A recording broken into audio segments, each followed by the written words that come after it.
And good morning mga boss.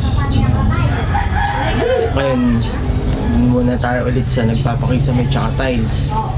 Tapos sinama natin si Edwin, yung isang kasamahan natin dati sa Pangasinan. Tapos nagpasa ako ng quotation para dun sa apartment at yung bahay for renovation. Tinignan natin sa arayat nung mga nakaraang araw. Hintayin natin yung result kung sa atin ba or kanino mapupunta. Ngayon, papasok muna tayo ulit dun sa nagpapatiles. Tingnan natin. Nandito na tayo mga boss. Bali, ito.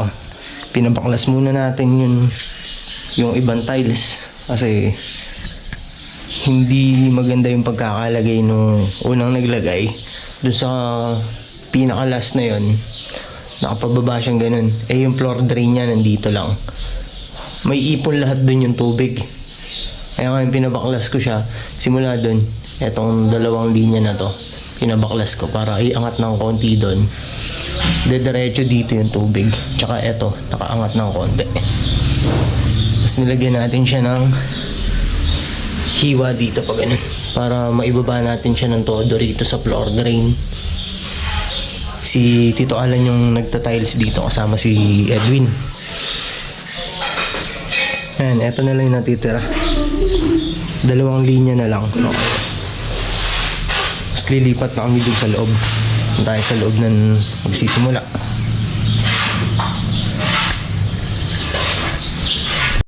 Ayan mga boss, dito okay na siya. Nakapaglatag na tayo.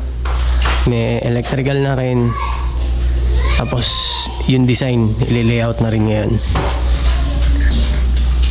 May nakaabang na rin dyan. Ilalagay na lang yung pin light dito. Ibubutas lang. Pero malapit lang naman dyan yung yung mga wire. Bubutas, dudukutin lang sa taas. Okay na yan. Para hindi na lang nakalabas.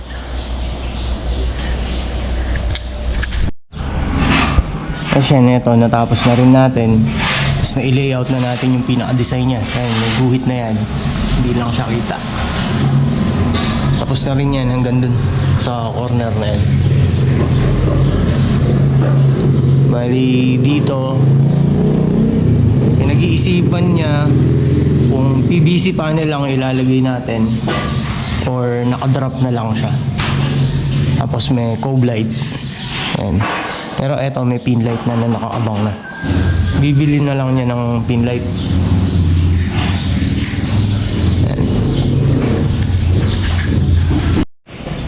Ayan, dito nakapagsimula na tayo sa design niya. Ayan, nakadrop lang siyang ganyan, nakahanger.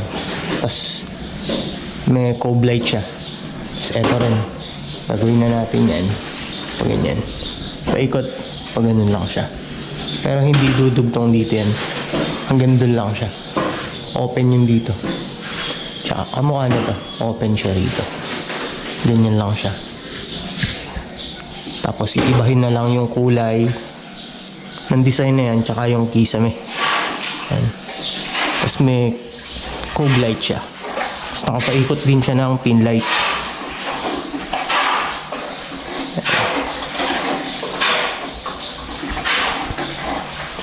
Hindi na muna natin na isasara yun kasi lalagyan natin siya ng ilaw para sa cove light. Tsaka dito lalagyan din natin to. Baka tayo na lang din ang maggawa nun. Kasi may gawa din yung electrician niya. Tayo na magtutuloy na to. Ayan mga boss, tapos na yung pinaka flooring ng dito. CR. Tapos na siya lahat. Marumi na lang, lilinisin. Tapos okay na, ilalagay na yung lavatory tsaka yung bowl. Kasi may tastahan eh. Ayan mga boss, nag-layout na tayo para sa tiles. Si Tito Alan yung magta-tiles muna. Hindi pantay yung pinto dito tsaka yun dun sa entrance. Ngayon, gagawin dito, magtatabas pa. Tatabasan pa yung pinto. Kapag tayo yan. Hindi, pwedeng ibaba na lang dun. Ibaba. Tapos, sige, basta. Ibaba na lang. Yan, malinis na. Pinalinis ko muna. Siyempre, bago tayo magta-tiles, papawalis muna yan, papabasa para malinis. Hindi siya, para kumapit na maayos yung semento natin. Yung adhesive yan. Papakatabi yung buwan mo. Sakto na ako. Malinis na. Tiles na lang. Tapos, pati yun. Tiles. Tatamang tayo. Ayan mga boss, pinabasa muna natin ng gusto kasi tuyo yung flooring para mamaya pagbalik namin mamaya makapananghali tuyo na siya, pwede na siyang lagyan ng halo. Mamaya lang pag binalikan to sigurado wala na yung tubig na yan.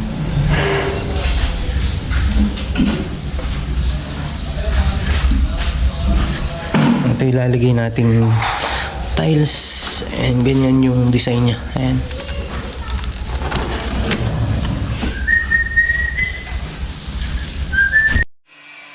Ayan pala mga boss, dumating na yung order ng doorknob, yung digital. Ayan o, tingnan natin. Tingnan na, yung kompleto.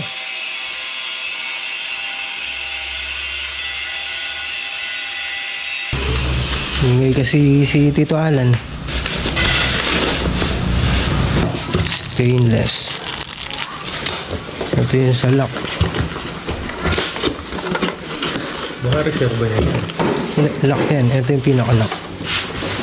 Ata. Gilid ng pinto. Laki. Pang main door ah.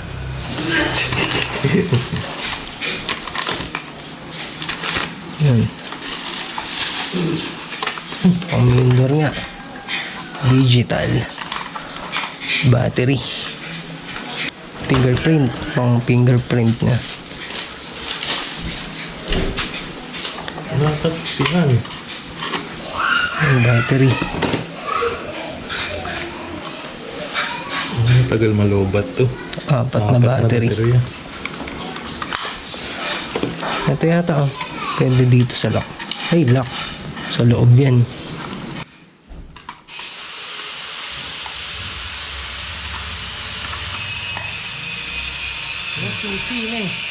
Meron. Ay, susi mismo, wala. Digital ka agad. Meron nga tayo ito. Sa deadlock. Sa deadlock.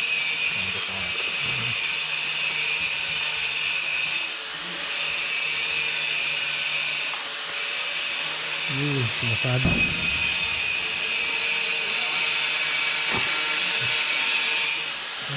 Ito nga lang yung medyo matagal nilalagay. Kasi ibabaon mo lahat to sa pinto.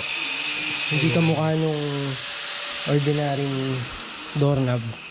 Isang bilog lang. Ito lahat. Babaon mo lahat yan sa pinto. Kompleto. Kompleto naman. Tornilyo.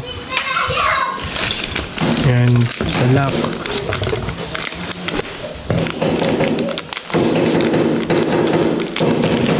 Sa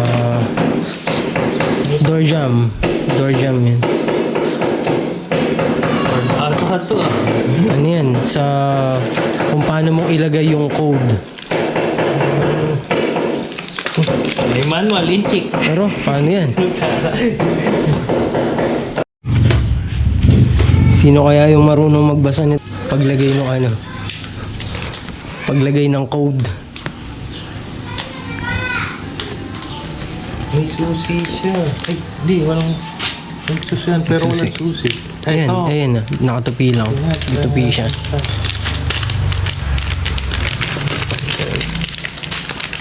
Tapos pwede siyang putulan pag sobrang haba nito. Ayan, ganun mo. Ayan. Saan nakalagay ito? Dito? Pag binuksan natin, doon natin makikita yan. Sa kabila. Ayan. Dito yan eh.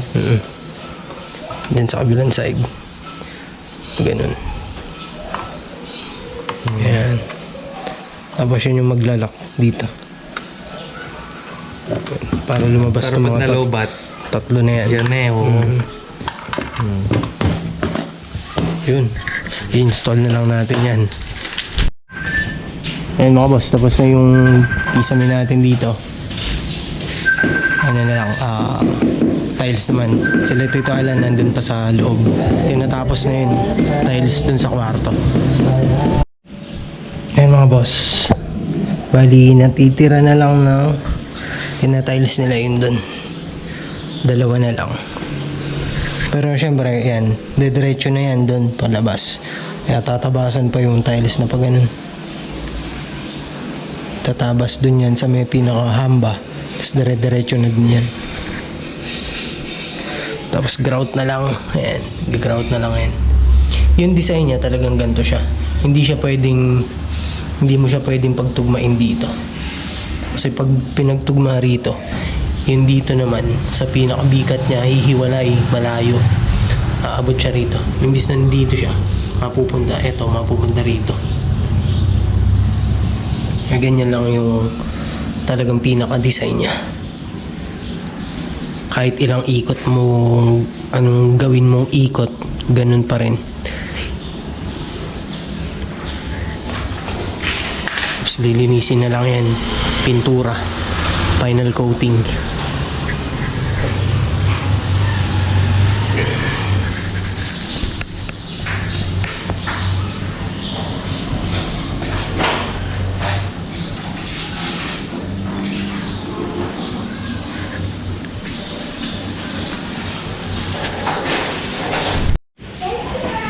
Ayan mga boss, siningit na natin yung paglagay ng ilaw. Tapos yung probe light, tapos na rin. Bali, 3-way siya or 3 colors, ganun. Ayun sa pin light. Ay, hindi lang pala dahil nagbi-blink pa pala siya. Ayan. Tapos dito. No. Ngayong gabi no. Sala natin no. Yan, kailangan. Sagad nyo. Ayun o, liwanag. Nagmukhang maga. Nagmukhang maga rito sa loob, sa liwanag ng ilaw. Okay na. Sabi mo na